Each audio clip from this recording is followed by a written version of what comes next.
Friend, जैसा कि आपको पता है मैं आपके लिए हिंदी के सारे टॉपिक वाइज क्लास लेके करा रहा हूं। तो आज का टॉपिक हमारा अव्यय है। तो यहाँ पर हमने पहली क्लास में भी कुछ क्वेश्चन कराए थे मैंने आपको, और आपकी उसी के आधार पर थ्योरी भी कंप्लीट कराई थी। तो आज हम कुछ उसमें आगे क्वेश्चन करने वाले हैं। अगर आप चैनल पर नए हो तो चैनल को सब्सक्राइब कर लें। देखिए, जितने भी क्वेश्चन करा रहा हूँ प्रीवियस ईयर आधार पर आपके लिए लेकर आया हूँ। ठीक है, तो सारे क्वेश्चन पिछले क्लास में पूछे गए, पिछले एग्जाम्स में। ठीक है, तो पिछली क्लास नहीं देखी है तो उसमें भी देख लीजिए। डिस्क्रिप्शन में लिंक दिया हुआ नीचे जाके, वहाँ से जाकर आप देख सकते हैं। तो आज के क्वेश्चन शुरुआत करते हैं। अव्यय का अगला क्वेश्चन है। यहाँ पे मैं आपको थ्योरी वाइज ही लेके चल रहा हूँ हर क्वेश्चन को। ठीक है, देखिए यहाँ पे पहला क्वेश्चन है आज का।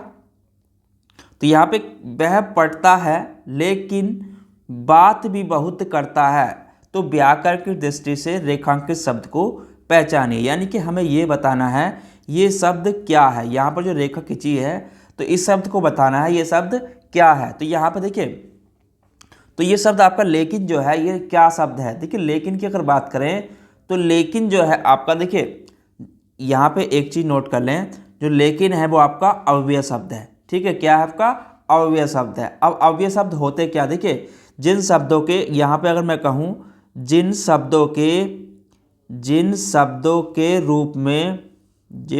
के रूप में लिंग, ठीक है, लिंग वचन कारक, लिंग वचन कारक आदि के कारण क्या होता है, इनके कारण, ठीक है, के कारण क्या होता है, कोई परिवर्तन होता है। ठीक है, के कारण क्या होता है, कोई परिवर्तन अगर होता है। ठीक है, कोई परिवर्तन, तो यहाँ पर इसको नोट कर लेना, कोई परिवर्तन या विकार न हो। ठीक है, या आपका विकार न हो तो उन्हें हम अव्यय कहते हैं। ठीक है, तो उन्हें क्या कहते हैं, हम उन्हें अव्यय शब्द कहते हैं। ठीक है, तो इसको यहाँ पर नोट कर लेना। ठीक है, चलिए अगला क्वेश्चन देखते हैं। अफसोस मैं नहीं जा सका। ठीक है, तो यहाँ पर अफसोस जो है वो क्या है, रेखांकित शब्द में ये बताना है। अफसोस यहाँ पर आपका अव्यय किस प्रकार का है। ठीक है, तो यहाँ पर किस प्रकार का अव्यय है। देखिए, अफसोस जो आता है आपका, यहाँ पर अगर बात करूँ तो अफसोस आपका किस प्रकार का अव्यय है, तो ये आपका शोक सूचक अव्यय है। ठीक है, ये कैसा है आपका शोक सूचक अव्यय है। अब शोक सूचक अव्यय क्या होते हैं, देखिए जिस किसी में आपका क्या हो, हर्ष, ठीक है, हर्ष शोक विस्मय, ठीक है, हर्ष शोक विस्मय आदि का भाव को प्रकट करने वाले, ठीक है, विस्मय आदि अगर भाव प्रकट हो तो उन्हें हम क्या कहते हैं, शोक सूचक अव्यय कहते हैं। ठीक है, और देखिए ये आपके काय में आते हैं, ये आपके विस्मय बोधक अव्यय के अंतर्गत आते हैं। ठीक है, ये सारे काय में आते हैं आपके विस्मय बोधक अव्यय हैं। ठीक है, ये क्या आपके विस्मयादि बोधक अव्यय हैं। ठीक है, तो यहाँ पर इसको नोट कर लेना, विस्मय बोधक अव्यय हैं। और आपका जो शेख, यहाँ पर जो अफसोस है आपका, अफसोस की यहाँ पर बात हो रही थी, तो ये आपका शोक सूचक अव्यय है। ठीक है, अफसोस यहाँ पर क्या है आपका शोक सूचक अव्यय है। ठीक है, तो अफसोस यहाँ पर आपका शोक सूचक अव्यय है। ठीक है, वो मैंने आपको पिछली क्लास में बताए थे कौन से शोक सूचक होते हैं। ठीक है, और आपको आगे भी बता दूंगा। ठीक है, चलिए अगला क्वेश्चन देखते हैं। ये भी आपका ग्राम विकास अधिकारी परीक्षा में पूछा गया है। निम्न में अवयव है, तो इनमें से बताना है अवयव कौन सा है। देखिए यहाँ पर अवयव की बात करें तो देखिए अवयव मैंने अभी बताया था अवयव होते क्या हैं। अगर अवयव की यहाँ पे बात की जाए अवयव, तो अवयव होते क्या हैं, तो अवयव होते हैं जिन शब्दों से, यहाँ पर एक बार फिर नोट कर लें, जिन शब्दों में आपका लिंग, ठीक है, लिंग वचन कारक और पुरुष के कारण कोई परिवर्तन नहीं होता। ठीक है, कारक और पुरुष के कारक, ठीक है, पुरुष के कारण कोई परिवर्तन नहीं होता। ठीक है, तो यहाँ पर इस चीज़ को भी नोट कर लेना, पुरुष के कारण कोई परिवर्तन नहीं होता। ठीक है, के कारण क्या होता है, इसमें कोई परिवर्तन नहीं होता है। ठीक है, तो वो आपके क्या कहलाते हैं, अव्यय कहलाते हैं। ठीक है, तो इस चीज़ को यहाँ पर नोट कर लेना। अब अवयव देखिए, जैसे मैं कहूँ अवयव होते कौन कौन से शब्द हैं, अगर शब्दों की यहाँ पर अगर बात आती है तो शब्द कौन कौन से होते हैं। जैसे मैं कहूँ आपसे, देखिए इसमें अवयव शब्द आते हैं, अगर उसकी बात की जाए तो इसमें जैसे हो गया आपका, मैं कहूँ आपसे जब, ठीक है, जब, तब, ठीक है, तो यहाँ पर इसको नोट करते चलना। ठीक है, जब आपका तब, जब, तब, अभी, ठीक है, जब, तब, अभी, उधर, इधर, उधर, इधर, उधर, इधर, ठीक, बाहा, ठीक है, आहा। तो ये इस प्रकार के जो शब्द हैं आपके जितने भी आते हैं, किंतु, परंतु, ठीक है, किंतु, परंतु, किंतु, परंतु, ठीक है, तो ये शब्द काय में आते हैं आपके, अव्यय में शब्द आते हैं। ठीक है, तो यहाँ पर ठीक क्या है आपका, अव्यय है। ठीक है, ठीक शब्द क्या है यहाँ पर आपका, अव्यय है। बाकी उत्तर, जापान और कृष्णा, ठीक है, उत्तर, जापान और कृष्णा आपके संज्ञा शब्द हैं। ठीक है, ये क्या आपके संज्ञा शब्द हैं बाकी सब। ठीक है, तो ये बाकी आपके संज्ञा शब्द हैं। ठीक है, चलिए अगला क्वेश्चन देखते हैं। अगला क्वेश्चन में आपका पूछा गया क्वेश्चन है वन रक्षक की परीक्षा में। देखिए क्वेश्चन क्या कह रहा है, कौन सा समुच्चय बोधक अव्यय नहीं है। ठीक है, तो कौन सा समुच्चय बोधक अव्यय नहीं है। देखिए समुच्चय बोधक अव्यय की अगर बात की जाए तो समुच्चय बोधक अव्यय होते क्या है, पहले तो हमें वो भी पता होना चाहिए। ठीक है, देखिए समुच्चय बोधक वो होते हैं, ऐसे पद होते हैं ये, इसकी अगर बात की जाए तो ऐसे पद या अव्यय होते हैं। ठीक है, ऐसे पद या अव्यय होते हैं, अव्यय होते हैं जो या दो से अधिक, ठीक है, जो दो या दो से अधिक, दो या दो से अधिक, ठीक है, दो या दो से अधिक वाक्यों, ठीक है, दो से अधिक वाक्यों या पदों, ठीक है, या आपका पदों को परस्पर जोड़ते हैं। ठीक है, पदों को परस्पर जोड़ते हैं। ठीक है, परस्पर जोड़ते हैं। ठीक है, तो वो क्या कहलाते हैं आपके, अव्यय कहलाते हैं। ठीक है, जोड़ते हैं तो वो क्या कहलाते हैं आपके, समुच्चय बोधक अव्यय कहलाते हैं। अब देखिए समुच्चय बोधक अव्यय के यहाँ पर कितने भेद होते हैं, तो इसके दो भेद होते हैं। ठीक है, इसके दो भेद होते हैं। एक होता है आपका समानाधिकरण समुच्चय बोधक, ठीक है, समानाधिकरण, समानाधिकरण, समानाधिकरण समुच्चय बोधक, समुच्चय बोधक। और दूसरा जो होता है, ठीक है, दूसरा होता है व्याधिकरण समुच्चय बोधक। ठीक है, दूसरा होता है आपका व्याधिकरण समुच्चय बोधक, समुच्चय बोधक। तो ये दो प्रकार के होते हैं इसके। ठीक है, तो यहाँ पर देखिए, यहाँ पर क्या आया, अब शब्दों की बात करूँ तो यहाँ पर इसमें बताना था हमें कौन सा समुच्चय बोधक अव्यय नहीं है। ठीक है, तो समुच्चय बोधक अव्यय में आपके क्या क्या आते हैं, देखिए जैसे आपका और हो गया, ठीक है, जोड़ दो वाक्य को जोड़ने के लिए, जैसे आपका और हो गया, ठीक है, और आपका वह हो गया, एवं हो गया, तथा हो गया, सा हो गया, ठीक है, वा हो गया, की हो गया, किंतु हो गया, किंतु हो गया, आपका लेकिन हो गया, किंतु हो गया, लेकिन हो गया, वरन हो गया, बल्कि हो गया, ठीक है, बल्कि हो गया, इसलिए हो गया, इसलिए, जो कि, मानो, जो कि, मानो इत्यादि। ठीक है, तो ये शब्द इसमें आपके आते हैं। तो यहाँ पर अगर बात की जाए तो यहाँ पर कौन सा समुच्चय बोधक अव्यय नहीं है। ठीक है, तो यहाँ पर देखिए अर्थात भी होता है, अथवा भी होता है, अतएव भी होता है। तो यहाँ पर समुच्चय बोधक अव्यय जो नहीं है आपका आजन्म नहीं है। ठीक है, तो आजन्म यहाँ पे आपका समुच्चय बोधक अव्यय नहीं है। ठीक है, चलिए अगला क्वेश्चन देखते हैं। अगला क्वेश्चन है कौन सा पद विकृत नहीं होता है। ठीक है, तो कौन सा पद इसमें आपका विकृत नहीं होता है, संज्ञा, विशेषण, अव्यय, क्रिया। तो देखिए अव्यय जो होता है, अगर यहाँ पे बात करूँ तो अव्यय आपका क्या होता है, विकृत नहीं होता है। ठीक है, तो अव्यय आपका विकृत नहीं होता है। और अव्यय की थ्योरी मैंने आपको करा दी है। वे शब्द जिनके रूप में लिंग, वचन, काल, कारक इत्यादि के कारण कोई विकार उत्पन्न नहीं होता है। ठीक है, तो वो क्या कहलाते हैं? आपके अव्यय कहलाते हैं। जैसे आपका इधर हो गया, उधर हो गया, किंतु, परंतु। ठीक है, तो इस चीज़ को यहाँ पर नोट कर लेना। ये आपका वन अक्षर की परीक्षा में पूछा गया क्वेश्चन है। ठीक है, चलिए अगला क्वेश्चन देखते हैं। अर्थ के आधार पर संबंधवाचक अव्यय को कितने भाग में विभक्त किया जाता है? ठीक है, तो अर्थ के आधार पर संबंधवाचक अव्यय को कितने भागों में बांटा गया है?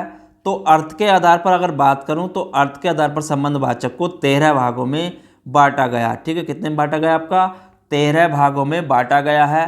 ठीक है, तो यहाँ पर इसको नोट कर लेना, 13 भागों में इसको बांटा गया है। ठीक है, तो 13 भाग में आपको आगे थ्योरी में लिखवा दूंगा कौन कौन से होते हैं। ठीक है, तो यहाँ पर इस चीज़ को नोट कर लेना, 13 भागों में इसको बांटा गया है। जैसे मैं बात करूँ, आपकी पहले पे आता है आपका कालवाचक, कालवाचक। दूसरे पे आता है आपका स्थानवाचक। ठीक है, स्थानवाचक। तीसरा है आपका दिशावाचक। ठीक है, दिशावाचक। दिशावाचक होता है। एक होता है आपका साधनवाचक। ठीक है, साधनवाचक। एक होता है आपका हेतुवाचक। ठीक है, हेतुवाचक। एक होता है आपका विषयवाचक। ठीक है, विषयवाचक, विषयवाचक। एक होता है आपका व्यतिरेकवाचक। ठीक है, तो यहाँ पर उसको भी नोट कर लेना, व्यतिरेकवाचक। ठीक है, ये होता है।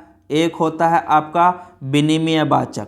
ठीक है, विनिमयवाचक, तो इसको भी नोट कर लेना, विनिमयवाचक। और एक होता है आपका सादृश्यवाचक। ठीक है, सादृश्यवाचक, तो इसको भी यहाँ पर नोट कर लेना। ठीक है, सादृश्यवाचक। एक होता है आपका विरोधवाचक। ठीक है, विरोधवाचक। एक होता है आपका सहचरवाचक। ठीक है, सहचरवाचक। एक होता है आपका संग्रहवाचक, संग्रहवाचक। और 13वां होता है आपका तुलनावाचक। ठीक है, तुलनावाचक। तो ये 13 प्रकार के होते हैं। ठीक है, तो इस चीज़ को यहाँ पर संबंधवाचक अभी आपके 13 प्रकार के होते हैं। ठीक है,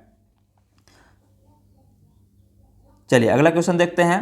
जो शब्द वाक्यांशों, वाक्य तथा शब्दों को जोड़ते हैं उन्हें क्या कहते हैं? जो शब्द वाक्यांशों, वाक्य तथा शब्दों को जोड़ते हैं तो उन्हें हम क्या कहते हैं? देखिए तो मैंने अभी बताया था आपको, उन्हें हम समुच्चय बोधक अव्यय कहते हैं। ठीक है, जो दो या दो से अधिक वाक्यों को जोड़ते हैं तो उन्हें हम समुच्चय बोधक अव्यय कहते हैं। ठीक है, तो जो शब्द वाक्यांशों, वाक्य या शब्दों को जोड़ते हैं उन्हें हम समुच्चय बोधक अव्यय कहते हैं। ठीक है, तो इसमें देखिए उसकी थ्योरी मैंने आपको कराई थी। ऐसे मैं कहूँ आपसे, राम ने, ठीक है, राम ने खाना खाया, खाना खाया और सो गया। ठीक है, और आप खाना खाया और सो गया, तो यहाँ पर दो वाक्य किससे जुड़े? आपके किस अव्यय से जुड़े? तो यहाँ पर जो दो वाक्य जुड़े आपके और से जुड़े। ठीक है, तो इसमें शब्द क्या क्या आते हैं आपके? और आ गया, बनना आ गया, किंतु आ गया, परंतु आ गया, तो ये शब्द इसमें आते हैं। तो यहाँ पर आपको दो बार, राम ने खाना खाया और सो गया, सो गया, तो यहाँ पर दो वाक्य हो गए।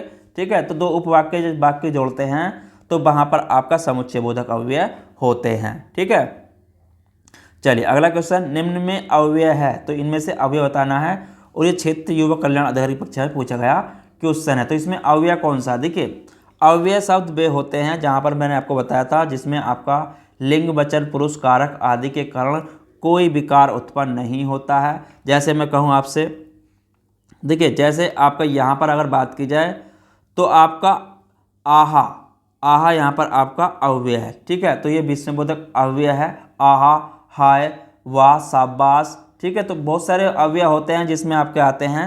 ठीक है, तो यहाँ पर आहा आपका अव्यय है। ठीक है, बाकी आपके यहाँ पर क्या है? संज्ञा है। ठीक है, तो यहाँ पर बाकी क्या है? आपकी संज्ञा है। आहा यहाँ पर आपका अव्यय है। ठीक है, चलिए अगला क्वेश्चन देखते हैं। वह धीरे धीरे चल रहा है, तो वह धीरे धीरे चल रहा है रेखांकित शब्द को पहचानिए, यानी कि ये आपका क्या है, क्या हमें बताना है। ठीक है, तो वह धीरे धीरे चल रहा है, तो यहाँ पर देखिए क्या है आपका, अगर इसकी बात की जाए तो धीरे धीरे चल रहा है, तो आपका क्रिया, संज्ञा, सर्वनाम या विशेषण है। देखिए क्रिया की जो विशेषता बतलाने वाले शब्दों को हम क्या कहते हैं, विशेषण कहते हैं। ठीक है, क्या कहते हैं उन्हें, क्रिया विशेषण कहते हैं। ठीक है, तो यहाँ पर क्या कर रहा है वो, वह धीरे धीरे चल रहा है। ठीक है, तो वो उसकी विशेषता यहाँ पर बता रहा है, तो यहाँ पर क्या होगा आपका क्रिया विशेषण होगा, धीरे धीरे जो यहाँ पर आपका क्रिया विशेषण होगा। ठीक है, तो क्रिया विशेषण होते क्या हैं, यहाँ पर इसको नोट कर लेना, क्रिया की विशेषता बतलाने वाले।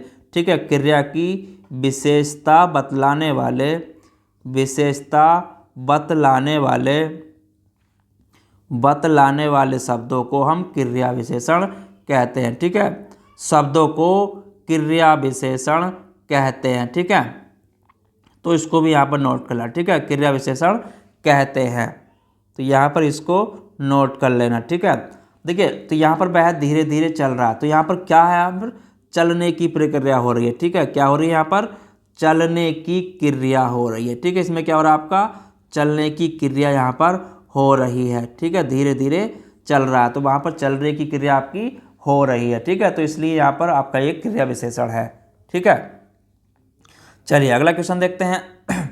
रात भर जागना स्वास्थ्य के लिए हानिकारक है, स्वास्थ्य के लिए अच्छा नहीं है, तो रेखांकित शब्द को पहचानिए। यहाँ पर बताना हमें भर जो है आपका ये क्या शब्द है। ठीक है, तो यहाँ पर आपका संबंध सूचक अव्यय है, विशेषण है, सभावाचक संज्ञा है या समुच्चय बोधक अव्यय है, तो यहाँ पर इसको बताना है। देखिए यहाँ पर अगर इसकी बात करूँ, भर जो है यहाँ पर रात भर, तो रात भर जागना आपका ये आपका संबंध सूचक अव्यय है। ठीक है, रात भर जागना। ठीक है, तो रात भर जागना आपका संबंध सूचक अव्यय है। ठीक है, तो ऑप्शन नंबर ए इसका आंसर हो जाएगा।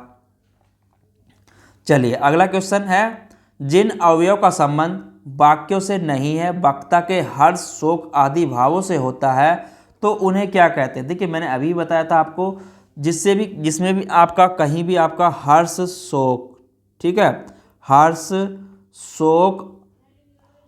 शोक आदि भावों को अगर प्रकट करता है, आदि अगर भावों को क्या करता है, भावों को प्रकट करता है। ठीक है, भावों को प्रकट करता है, तो वहाँ पर आपका विस्मयबोधक अव्यय होते हैं। ठीक है, क्या होते हैं, विस्मयबोधक अव्यय आपके होते हैं। ठीक है, तो इनसे वाक्यों का संबंध वक्ता से नहीं होता है। ठीक है, इस चीज़ को आपको ध्यान रखना है, हर्ष आदि भावों से होता है तो उन्हें हम विस्मयबोधक अव्यय कहते हैं। चलिए अगला क्वेश्चन देखते हैं। वाह वाह कितना सुंदर दृश्य है, रेखांकित शब्द कौन सा है। तो यहाँ पर जो वाह वाह दिया है तो हमें ये बताना है रेखांकित शब्द ये क्या चीज़ है। ये हर्षबोधक अव्यय है, शोकबोधक अव्यय है, तिरस्कार बोधक अव्यय है या संबोधित बोधक अव्यय है। ठीक है, तो ये हमें बताना है यहाँ पर। देखिए अगर इसकी बात करूँ, वाह वाह कितना सुंदर दृश्य है, तो यहाँ पर देखिए तो ये जो आता है वाह वाह आपका, अगर इसकी बात करूँ तो ये आपका विस्मयबोधक अव्यय के अंतर्गत आता है। ठीक है, किसके अंतर्गत आता है, आपका विस्मयादि बोधक के अंतर्गत आता है। ठीक है, विस्मयादि बोधक के अंतर्गत आपका आता है। ठीक है, तो विस्मयबोधि अब ये हो गया। ठीक है, तो इसमें क्या क्या आते हैं, देखिए जहाँ पर आपका हर्ष, इसमें आपके होते क्या क्या, देखिए इसके उपभेद भी हैं कुछ आपके, इसमें होते हैं एक आपके हर्षबोधक, ठीक है, हर्षबोधक अव्यय, आपके शोकबोधक अव्यय, ठीक है, शोकबोधक अव्यय, आश्चर्यबोधक अव्यय। ठीक है, यहाँ पर इसको नोट कर लें, आगे लिखूंगा और मैं, आश्चर्य बोधक अव्यय। ठीक है, स्वीकृति बोधक अव्यय यानी कि स्वीकार बोधक अव्यय, स्वीकार बोधक अव्यय। ठीक है, स्वीकार बोधक अव्यय और आपका अनुमोदन। ठीक है, अनुमोदन अव्यय, अनुमोदन अव्यय, अनुमोदन बोधक। ठीक है, अनुमोदन बोधक अव्यय। उसके बाद आगे होता है आपका तिरस्कार बोधक अव्यय। ठीक है, तिरस्कार बोधक अव्यय, तिरस्कार बोधक अव्यय, संबंध बोधक अव्यय, ठीक है, संबोधन बोधक अव्यय, संबोधन बोधक अव्यय, संबोधन बोधक अव्यय। तो हर्ष बोधक की यहाँ पे अगर बात करूँ, पहले हर्ष बोधक में आपके क्या क्या आते हैं, तो हर्ष में आते हैं आपके बहा हो गया, ठीक है, आहा हो गया, ठीक है, आहा हो गया, और आपका शाबाश हो गया। तो ये शब्द आते हैं आपके हर्ष बोधक में। उसके बाद यहाँ पर शोक बोधक की बात करूँ, जैसे आपका आहा, ठीक है, आहा हो गया, ठीक है, आहा और आहा में अंतर है, ठीक है, और आपका हाय हो गया, ठीक है, और आपका काश हो गया। तो ये शब्द आते हैं आपके शोक बोधक में। तो बाकी आगे लिखवा दूंगा, इनके प्रकार में लिखवा दी। तो यहाँ पर अगर बात करूँ तो ये वाह वाह आपका कौन सा अव्यय है, तो आपका ये हर्ष, यहाँ पर अगर बात की जाए तो ये कौन सा अव्यय है, देखिए यहाँ पर आपका ये हर्षबोधक अव्यय है, ठीक है, ये क्या आपका हर्षबोधक अव्यय है, ठीक है। तो बस इस पर इतना याद, इस टाइम इसको यहाँ पर इतना लिख लें, बाकी जैसे क्वेश्चन आगे आएंगे मैं आपको करा दूंगा, ठीक है। तो यहाँ पर आपका हर्षबोधक अव्यय है वाह वाह, ठीक है। चलिए अगला क्वेश्चन देखते हैं। माधवी अत्यंत सुंदर गाती है, रेखांकित शब्द क्या है? तो यहाँ पर रेखांकित शब्द बताना है आपको क्या है, संज्ञा है, समुच्चय बोधक है, संबंध बोधक है, क्रिया विशेषण। देखिए माधवी सुंदर गाती है, तो रेखांकित शब्द आपका क्या है, तो रेखांकित शब्द आपका क्रिया विशेषण है, ठीक है, यहाँ पर क्रिया विशेषण है अत्यंत, तो यहाँ पर आपका ये क्रिया विशेषण है, ठीक है। अब क्रिया, देखिए मैंने आपको बताया था जो शब्द क्रिया की विशेषता बताते हैं, तो क्रिया आपकी माधवी, ठीक है, तो क्रिया यहाँ पर आपकी माधवी हो गई, ठीक है। तो माधवी की क्या बता रहे हैं वो यहाँ पर, सॉरी गाती है, मतलब सुंदर गाती है, तो गाती सुंदर की यहाँ पर गाती है, तो अत्यंत सुंदर, ठीक है, तो उसकी मतलब गाने की यहाँ पर जो माधवी गा रही है उसकी यहाँ पर विशेषता बता रहे हैं गाने की, यानी कि सुंदर गाती है, तो यहाँ पर आपकी क्या हो गई क्रिया विशेषण। तो यहाँ पर क्या गाती है, गाना गाती है या कोई बुक गाती है, तो यहाँ पर अत्यंत जो शब्द है आपका वो क्रिया विशेषण शब्द है, ठीक है। तो इसमें जो शब्द आते हैं, अगर उसकी बात करूँ क्रिया विशेषण में, जैसे आपका इसमें क्या क्या, देखिए इसमें आपका इधर भी आ जाता है, ठीक है, इधर उधर, ठीक है, तो इधर या आपका यहाँ, आजकल, तो ये शब्द आपके क्रिया विशेषण में भी आते हैं, ठीक है। तो इसको भी यहाँ पर नोट कर लें, जैसे आपका आजकल हो गया, या आपका प्रतिदिन हो गया, ठीक है, प्रतिदिन हो गया, या अत्यंत हो गया, अत्यंत हो गया, किंचित हो गया, किंचित हो गया, बहुत हो गया, तो ये शब्द आपके क्रिया विशेषण में आते हैं, ठीक है। जब बारी बारी हो गया, तो बारी बारी भी आपका क्रिया विशेषण में आता है, ठीक है, तो इसको भी नोट कर लेना, ठीक है। बस हो गया, थोड़ा हो गया, तो ये शब्द आपके क्रिया विशेषण में भी आते हैं। चलिए अगला क्वेश्चन देखते हैं। परिमाणवाचक क्रिया विशेषण अव्यय है, ठीक है, तो परिमाणवाचक क्रिया विशेषण अव्यय है वो बताना है हमें आगे। देखिए यहाँ पर अगर बात करूँ परिमाणवाचक क्रिया विशेषण होते क्या हैं, तो परिमाणवाचक क्रिया विशेषण की अगर यहाँ पे बात की जाए, जो शब्द, ठीक है, जो शब्द क्रिया की विशेषता बताते हैं, जो शब्द क्या बताते हैं, क्रिया की विशेषता बताते हैं, ठीक है, जो शब्द क्रिया की विशेषता बताते हैं उन्हें हम क्रिया विशेषण कहते हैं। और ये आपके 4 प्रकार के होते हैं, ठीक है, कि आपके कितने प्रकार के होते हैं परिमाणवाचक क्रिया विशेषण, 4 प्रकार के होते हैं। पहले नंबर पर आता है आपका स्थानवाचक, ठीक है, स्थानवाचक क्रिया विशेषण। दूसरा होता है इसमें कालवाचक क्रिया विशेषण, ठीक है, कालवाचक। तीसरा होता है इसमें आपका परिमाणवाचक, परिमाणवाचक, ठीक है, परिमाणवाचक क्रिया विशेषण। चौथा होता है इसमें रीतिवाचक क्रिया विशेषण, ठीक है, रीतिवाचक क्रिया विशेषण। तो ये 4 प्रकार के होते हैं, ठीक है। तो यहाँ पे देखिए स्थान, यहाँ पे जो ऑप्शन दिया अगर उसकी बात की जाए, तो यहाँ पे देखिए स्थानवाचक में क्या क्या आता है आपका, जैसे यहाँ हो गया, या आपका वहाँ हो गया, ठीक है, यहाँ वहाँ इधर उधर, ठीक है, यहाँ वहाँ इधर हो गया, या मैं कहूँ आपसे उधर, ठीक है।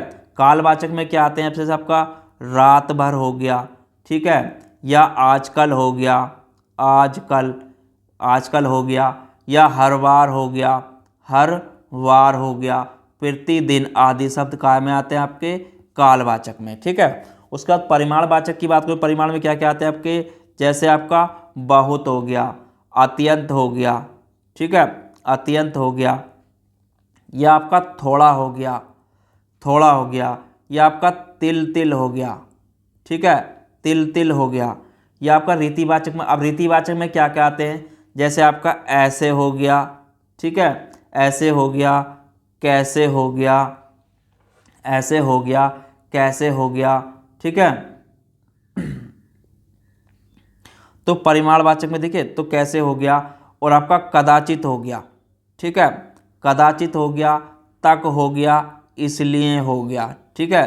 तो ये आपके रीतिवाचक शब्द में आते हैं। तो यहाँ पर अगर बात करें तो क्षण भर, यहाँ पर देखिए, तो यहाँ पर अगर हम देखें अत्यंत, तो अत्यंत आपका का में आता है, परिमाणवाचक में आपका आता है, ठीक है। तो यहाँ पर परिमाणवाचक अव्यय क्या है, यहाँ पर अगर बात करें तो परिमाणवाचक यहाँ पर आपका अव्यय मतलब अत्यंत है यहाँ पर, ठीक है।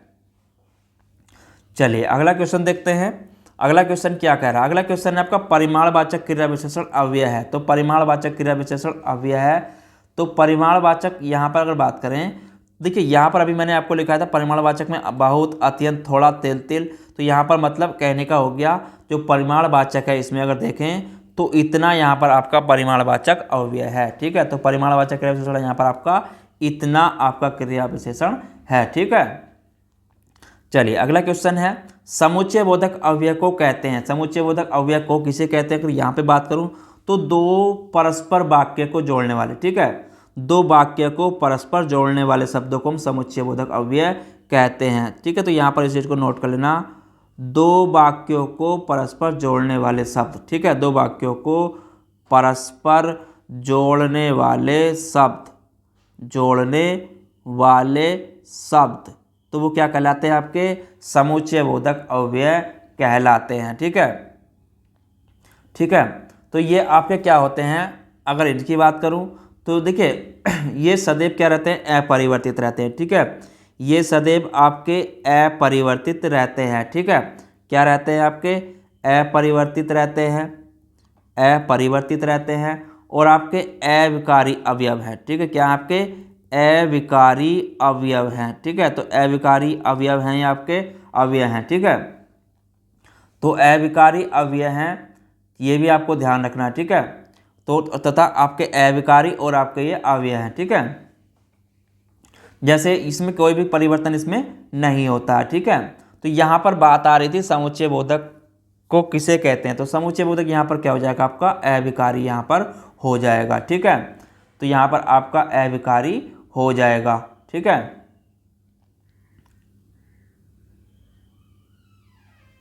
जैसे अगर एग्जाम्पल्स की देखिए, यहाँ पर अगर एग्जाम्पल्स देखें, जैसे मैं कब से आंधी आई और पानी बरसा, ठीक है, आंधी आई, आंधी आई, पानी बरसा, आंधी आई और पानी बरसा, ठीक है, आंधी आई और पानी बरसा, और पानी बरसा, पानी बरसा। तो यहाँ पर अगर बात करो आंधी आई और पानी बरसा, तो यहाँ इसमें अगर हम देखें जो आपका और आया है, तो और वो आपका क्या है, समुच्चय बोधक अवयव, क्योंकि आपके दो वाक्यों को, ठीक है, आंधी आई पानी बरसा, दो वाक्यों को यहाँ पर आपका जोड़ रहा है, ठीक है। जो आपको और जो है आपका दो वाक्यों को यहाँ पर आपका ये जोड़ता है, ठीक है। तो इसमें क्या हो जाएगा, यहाँ पर आपका और जो है आपका समुच्चय बोधक अव्यय है, ठीक है। तो ऐसे भी क्वेश्चन पूछे जाते हैं, इसको भी यहाँ पर नोट कर लेना, ठीक है। चलिए अगला क्वेश्चन देखते हैं, लड़का जल्दी से लपक कर पहुंचा। लड़का जल्दी से लपक कर पहुंचा वाक्य में जल्दी से, ठीक है, जो जल्दी से है पद कौन सा भेद है, तो पद कौन सा भेद है जल्दी से, देखिए जल्दी से मतलब यहाँ पर जो है जल्दी से लपक कर, तो उसने क्या किया, यहाँ पर अगर बात की जाए तो ऐसे शब्द जो क्रिया की विशेषता बताते हैं, ठीक है, जो क्रिया मतलब यहाँ पर जल्दी से, तो यहाँ पर मतलब काय की क्रिया हुई उसकी जल्दी से पहुँचने की, ठीक है, जल्दी से पहुँचने की क्रिया होगी, ठीक है, जल्दी से पहुँचने की क्रिया बता रहा है। तो यहाँ पर आपका क्या होगा, यहाँ पर आपका क्रिया विशेषण होगा, ठीक है। तो जल्दी से आपका यहाँ पर क्या होगा, आपका क्रिया विशेषण यहाँ पर आपका होगा जल्दी से, ठीक है। तो लड़का जल्दी से पहुँच गया, वाक्य में जल्दी से पद जो है आपका क्रिया विशेषण है, जो क्रिया की विशेषता बताते हैं उन्हें हम क्रिया विशेषण कहते हैं, ठीक है। और क्रिया विशेषण के देखिए मैंने आपको बताया था इसके चार भेद होते हैं, वो मैंने आपको लिखवाए थे। क्रिया विशेषण कितने भेद होते हैं, चार भेद होते हैं, वो मैंने आपको पीछे लिखवा दिए हैं, उसको भी आप जरूर देख लेना, ठीक है। चलिए अगला क्वेश्चन है, निम्न में से क्रिया विशेषण अव्यय चुनिए। तो इनमें से बताना निम्न में से क्रिया विशेषण अव्यय कौन सा है। तो क्रिया विशेषण देखिए यहाँ पे अगर बात करूँ, पहले में देखें कुत्ता भौंक रहा है, ठीक है। देखिए यहाँ पर क्रिया विशेषण, तो यहाँ पर कोई नहीं कर, ठीक है, यहाँ पर कोई भी क्रिया नहीं है, कुत्ता भौंक रहा है। अधिक मत बोलो, तो यहाँ पर भी अगर बात करें तो कोई क्रिया, ठीक है। तो यहाँ पर भी अधिक मत बोलो, देखिए वाक्य में यहाँ पे मत जो है, अगर यहाँ पे इसकी बात करूँ अधिक मत बोलो, ये आपका निपात है, ठीक है। ये क्या आपका निपात है। कुत्ता राम खाना खा रहा है, ठीक है, राम खाना खा रहा है, तो ये भी नहीं है। उसके बाद यहाँ पे अगर देखें, वह राधा रात भर जागती है, ठीक है, तो राधा रात भर जागती है। तो यहाँ पर देखिए काल मतलब काल क्रियावाचक विशेषण है, ठीक है। इसमें आपका क्या है, काल क्रियावाचक विशेषण है, ठीक है। यहाँ पर क्या है आपका रात भर, ठीक है, जो रात भर यहाँ पर आपका काल क्रियावाचक विशेषण में आता है आपका रात भर। तो यहाँ पर ऑप्शन नंबर डी क्या इसका आंसर हो जाएगा, ठीक है। तो कौन सा अवयव है इसमें आपका रात भर, जो है आपका काल, ठीक है। तो कालवाचक क्रिया विशेषण आपका यहाँ पर है, ठीक है। तो ये आपका आंसर हो जाएगा। चलिए अगला क्वेश्चन देखते हैं, भरोसे में शब्द कौन सा रूप है। तो भरोसे में जो है, भरोसे में शब्द आपका कौन सा रूप है। तो इसकी बात करें भरोसे में, तो ये शब्द जो है आपका संबंध बोधक है, ठीक है। क्या आपका संबंध बोधक शब्द है, ठीक है, संबंध बोधक अव्यय है। देखिए संबंध बोधक का शाब्दिक अर्थ होता है संबंध का ज्ञान कराने वाला, ठीक है। तो यहाँ पर जैसे उसने कहा भरोसे में, तो भरोसा, ठीक है। तो यहाँ पर किसी पे से बात मतलब किसी से उसका संबंध है, जब तो उसने कहा भरोसा, ठीक है। तो जैसे यहाँ पर शब्द क्या क्या आते हैं संबंध बोधक अव्यय में, अगर शब्द की बात करूँ, जैसे आपका क्या आ जाता है, ऊपर आ जाता है, नीचे आ जाता है, पीछे आ जाता है, ठीक है, नीचे आ जाता है, पीछे आ जाता है, बाहर आ जाता है, आगे आ जाता है, ठीक है, बाहर आ जाता है, आगे आ जाता है, अंदर आ जाता है, ठीक है। या आपका मैं कहूँ भरोसे, ठीक है, भरोसे आ जाता है, या सहित आ जाता है, ठीक है, या आपका निकट आ जाता है, या पास। तो ये शब्द काय में आते हैं, आपके संबंध बोधक अव्यय में आते हैं, ठीक है। तो इस चीज़ को भी यहाँ पर नोट कर लेना, ठीक है। तो इस चीज़ को भी यहाँ पर नोट करते चलना। चलिए अगला क्वेश्चन देखते हैं, और आज का लास्ट क्वेश्चन एक और बचा है, उसको भी करा दूंगा, ठीक है। तो पुस्तकें धड़ाधड़ बिक रही हैं, तो धड़ाधड़ शब्द में कौन सा रूप है। तो धड़ाधड़ की यहाँ पे अगर बात करें, धड़ाधड़ बिक रही हैं, तो धड़ाधड़ का मतलब है यहाँ पर आपका क्रिया विशेषण है, ठीक है। यहाँ पर क्या आपका क्रिया विशेषण है, जो क्रिया की विशेषता बताते हैं तो उन्हें हम क्रिया विशेषण कहते हैं। धड़ाधड़ का मतलब है यहाँ पर बिकना, ठीक है, यानी कि शब्द यहाँ पर क्या, धड़ाधड़ का मतलब बिकने की बात हो रही है, धड़ाधड़ बिक रही हैं, यानी कि बिकना शब्द के बारे में यहाँ पर प्रयोग हुआ है आपका धड़ाधड़ का, ठीक है। चलिए अगला क्वेश्चन देखते हैं, अविकारी शब्द क्या होते हैं। तो अविकारी शब्द वे होते हैं जिनमें जिन शब्दों के रूप, यानी कि जिन शब्दों के आपके रूप, लिंग, ठीक है, रूप, लिंग, वचन, कारक के अनुसार कोई परिवर्तन नहीं होता, ठीक है। कारक में क्या होता है, कोई परिवर्तन नहीं होता है, ठीक है। तो वो क्या कहलाते हैं, आपके अविकारी शब्द कहलाते हैं, ठीक है। तो वो आपके अविकारी शब्द कहलाते हैं, ठीक है। तो इस चीज़ को यहाँ पर नोट कर लेना। तो क्या है आपके ये शब्द जो होते हैं वो आपके अव्यय होते हैं, ठीक है। तो अविकारी शब्द क्या है, आपके अव्यय शब्द ही कहलाते हैं, ठीक है। और इसके 4 भेद होते हैं, वो मैंने आपको पीछे भी बताए थे, ठीक है। तो इसके 4 भेद होते हैं, वो मैंने लिखवा दिए हैं। चलिए अगला क्वेश्चन देखते हैं, निम्नलिखित में से कौन सा शब्द क्रिया विशेषण है। तो यहाँ पर अगर बात करूँ क्रिया विशेषण कौन सा है, यहाँ पर आपका तेज, क्योंकि यहाँ पर देखिए तेज क्या है, आपका क्रिया विशेषण शब्द है। बुद्धिमान की बात करूँ तो ये आपका गुणवाचक विशेषण है, ठीक है। आपका क्या है, गुणवाचक विशेषण। देखिए 2-3 क्वेश्चन और हैं, इनको भी समाप्त कर देते हैं, ठीक है। गुणवाचक है, और यहाँ पर अगर पहले की बात करूँ तो ये आपका क्रम संख्यावाचक विशेषण है, ठीक है। आपका क्या है, आपका संख्यावाचक विशेषण है, ठीक है। और मीठा भी क्या है, आपका गुणवाचक विशेषण है, ठीक है। ये भी आपका गुणवाचक विशेषण है, ठीक है। चलिए अगला क्वेश्चन देखते हैं, वह लाचार है क्योंकि वह अंधा है, इस वाक्य में कौन सा अव्यय है। तो वह लाचार है, तो यहाँ पर देखिए कारणवाचक, ठीक है। तो यहाँ पर आपका कारणवाचक अव्यय है, क्योंकि देखिए इसमें आपका कारणवाचक अव्यय है। ठीक है, बात ही अब थ्योरी में करा दूंगा सारा, में आपको समझ में आ जाएगा। ठीक है, अगला क्वेश्चन देखते हैं। ऐसा लगा मानो बम फटा, वाक्य में कौन सा अव्यय है? तो ऐसा लगा मानो बम फटा, इसमें आपका कौन सा अव्यय है? तो यहाँ पर आपका स्वरूप बोधक अव्यय है। ठीक है, तो यहाँ पर आपका स्वरूप बोधक अव्यय है, क्योंकि कारण बोधक वाक्य वह यहाँ पर देखिए ऐसा लगा मानो बम फटा। ठीक है, तो यहाँ पर आपका कारण बोधक वाक्य में, ठीक है, तो संकेत बोधक यहाँ पे, ठीक है, तो यहाँ पर आपका स्वरूप बोधक अव्यय है। चलिए अगला क्वेश्चन देखते हैं। राम धीरे धीरे पढ़ता है, इस वाक्य में धीरे धीरे शब्द क्या है? तो धीरे धीरे आपका यहाँ पर क्रिया विशेषण है। ठीक है, यहाँ पर धीरे धीरे क्या कर रहा है? वो पढ़ने की क्रिया यहाँ पर कर रहा है, तो यहाँ पर आपका क्रिया विशेषण शब्द है। ठीक है, धीरे धीरे। चलिए बाकी आपको मैं आगे थ्योरी में जब कराऊंगा तो वहाँ पर आपको सारा समझ में आ जाएगा। तो इस तरीके के क्वेश्चन में आपको पूछे जाते हैं, इनको भी आपको ध्यान रखना है और नोट कर लेना है। चलिए फिर मिलते हैं, कल नेक्स्ट टॉपिक रहेगा हमारा। ठीक है, तो नेक्स्ट टॉपिक में मैं आपके लिए लिंक का टॉपिक कराऊंगा। ठीक है, तो उसमें आपको पढ़ाऊंगा किस तरीके से आपके क्वेश्चन पूछे जाते हैं। तो आज के टॉपिक में इतना ही। अगर आप चैनल पर नए हो तो चैनल को सब्सक्राइब कर लें। इससे रिलेटेड कोई भी जानकारी चाहिए तो कमेंट में जरूर बताएं। फिर ये मिलते हैं फिर कल नए टॉपिक के साथ। जब तक के लिए धन्यवाद।